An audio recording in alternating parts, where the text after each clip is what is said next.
Be Your Best You, the Passionate to Purpose podcast with David Delaney. Today we talk about one of my favourite subjects, habits, and the psychology behind them. You are the sum of your habits.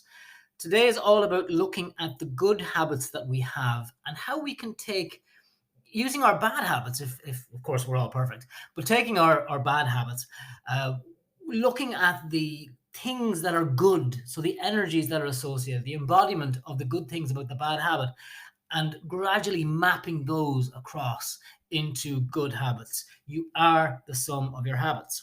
On the subject of habits, I'm running a masterclass on the 27th of January, so a couple of weeks' time, on habits and how we can look at our habits and how we can implement what we talk about in this podcast. So it's the 27th of January, 6:30 p.m. in the evening, GMT. So those of you in around the world, you're more than welcome to join us. It's a Zoom masterclass, about an hour and a half.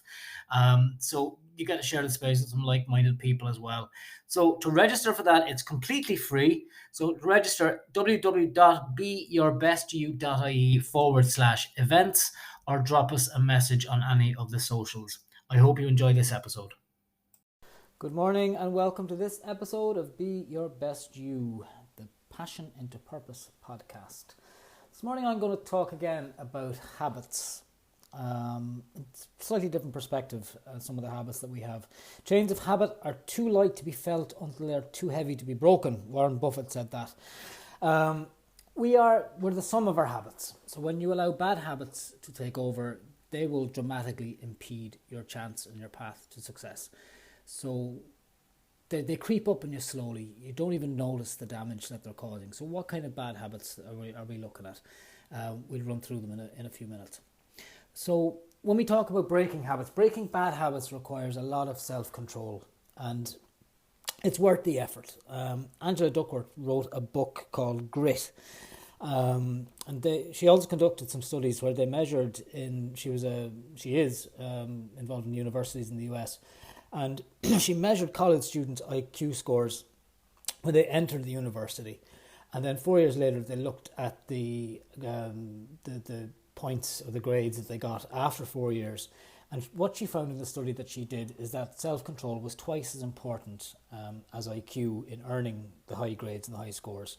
So the self-control that you require or is required to develop good habits and stop bad ones, it also serves as a foundation for the strong work ethic and high productivity that you see in people.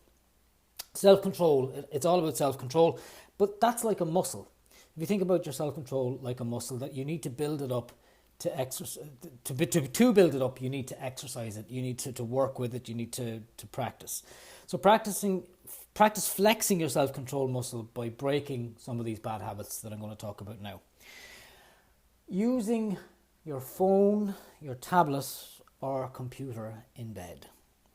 This is a big one that people don't actually realise. It actually harms your sleep and in turn your productivity.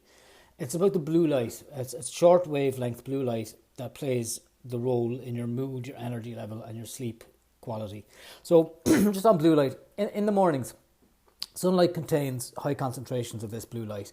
So when your eyes are exposed to it directly, the blue light, it halts the production of melatonin, which is a sleep-inducing hormone, and it makes you feel more alert. So in the afternoon, the sun's rays lose their blue light, which allows your body to produce melatonin, and it starts to make you feel sleepy. So it starts the sleep process early on. So by the evening, your brain doesn't actually expect any blue light exposure. So by the time the planet has turned against the sun, or away from the sun, your brain is not, your brain is very sensitive to blue light, and it's not expecting it naturally.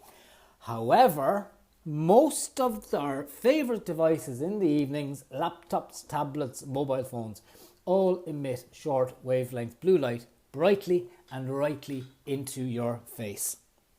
So what is this doing? It's impairing melatonin production, and it interferes with your ability to fall asleep, as well as the quality of sleep when you do actually nod off. So you know that a bad night's sleep has disastrous effects.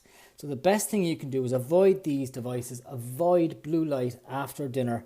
Television's okay as long as you sit, far away enough from it. But watching Netflix in bed on a screen, on a small screen, is interfering with your sleep. Impulsively surfing the web. So they reckon it takes about 15 minutes, consecutive minutes of focus before you fully engage in any task that you do. And once you do that, you fall into flow. And flow is a state of productivity that, it allows you to work and to concentrate and to be productive. So people in a flow state are 5 times more productive than they otherwise would be. So when you click out of your work mode or your workflow because you have an itch to check your Facebook or you got a notification or whatever it is, it pulls you out of flow. So that means you have to go through another 15 minutes of continuous focus to enter the work flow or the flow state again. So if you click in and out of things enough times or get distracted enough times, you can actually go an entire day without experiencing flow. And over a long period of time, that can have a negative impact on the work that you do. Because if you're not in a flow state at least once a day or at least twice a day, you're not going to get deep work done. You're not going to get what you actually say. The quality will be affected. Checking your phone during a conversation. Nothing turns me off like mid-conversation and someone picks their phone out of their pocket to have a look at it. So when you commit to a conversation, focus all your energy on that conversation. You'll find that conversations are more enjoyable and effective when you're fully immersed, when you're fully engaged, and when you're fully in the zone of the conversation. Multiple notifications are another productivity nightmare. Hopping on your phone and your email every time they ping for your attention, it causes your productivity to go, it plummets way down. Getting notified every time a message drops onto your phone or email, it might feel productive, you might feel busy, you might feel, it's this is my flow. It's not. Instead of working at the whim of your notifications, put them into designated times. Check email. Nobody says that we have to have our email open all day and checking it and responding immediately. Think back 20 years, think back 10, whatever amount of years. The post came maybe once a day if it came, and you opened it and you addressed it. Email should be the same. It should be addressed when it drops in, it drops in, you choose a time to address it, and then, that's it for the end of it. Close it, turn off, the matter is dealt with. It's a proven productive way to work when you actually batch tasks like that and check your email once, maybe twice a day. The next thing I want to talk about is saying yes when you should say no. The more difficulty that you have saying no, the more likely you are to experience stress, burnout, and sometimes even depression. And all of these things they erode self-control. So saying no, while it's a challenge in itself for many people, it's a powerful word that you shouldn't be afraid to use. So when it's time to say no, emotionally intelligent people, they avoid phrases like, I don't think I can, or I'm not sure, or I'm not certain. Actually saying no honours your existing commitments and things you have to do, and it gives you the opportunity to protect them and to be successful in the guarantee that you've made to yourself to fulfill whatever they are. So just remind yourself that saying no is an act of self-control now that will increase your future self-control by preventing the negative effects of overcommitment. The other thing, a bad habit that people have, thinking about toxic people. There are always going to be toxic people who have just a way of getting under your skin and staying there. And each time you find yourself thinking about that person, it could be a co-worker, a friend, or whoever makes your blood boil, think, this is a good practice, right? So every time you think of that person or those people, practice being grateful for someone in your life instead. So say, thank you, negative thought, but I'm going to be grateful right now. So use that as a trigger to be grateful for someone else in your life. Because there's plenty of people out there who deserve your attention. And the last thing you want to do is think about the people who don't matter when there are lots of people that do. That kind of leads into gossiping because those negative people tend to be gossips. And gossipers derive pleasure from other people's misfortunes. We all know these people, the negative Nellies, the did you hear about that, and did you see that, blah, blah, blah. It might be fun, okay, to look into someone else's, or to peer into someone else's misfortune, right? It gets tiring over time, and it doesn't feel good. Fundamentally, we are not supposed to be doing it, and it's like, we know fundamentally things we're not supposed to be doing, like being on a diet and going to McDonald's. Okay, it feels good for a second, but fundamentally we know what's wrong. Gossiping is kind of the same, and talking about other people negatively is the same. And over time, it actually hurts. Instantly it hurts other people, but over time it has a compound effect, and it's not good. And it's not good for the person doing it.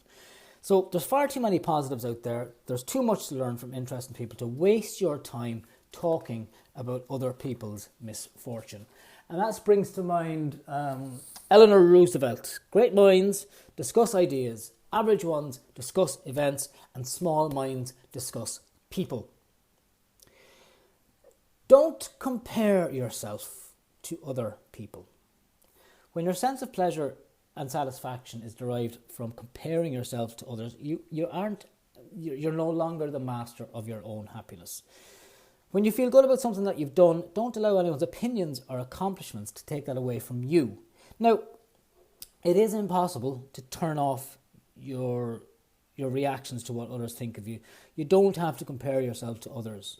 You can always take other people's opinions with a grain of salt. So by doing that, no matter what other people are thinking or doing, your self-worth is coming from within.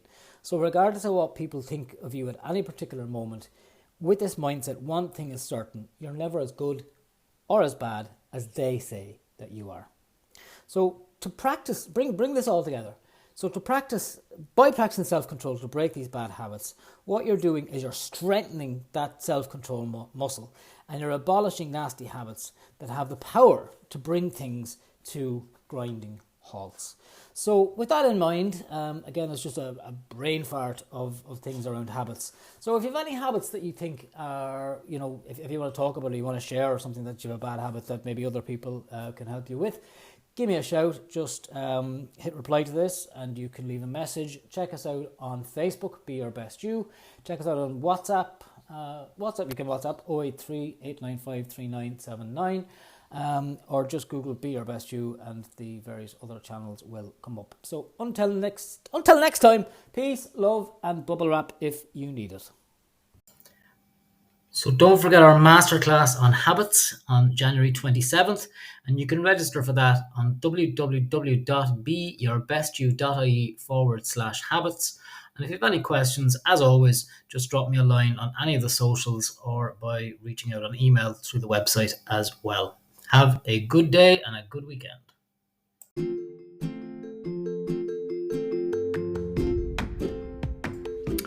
And that's it for another week. Thanks for joining us this morning, and do join us next time on Be Your Best You. Have a good week.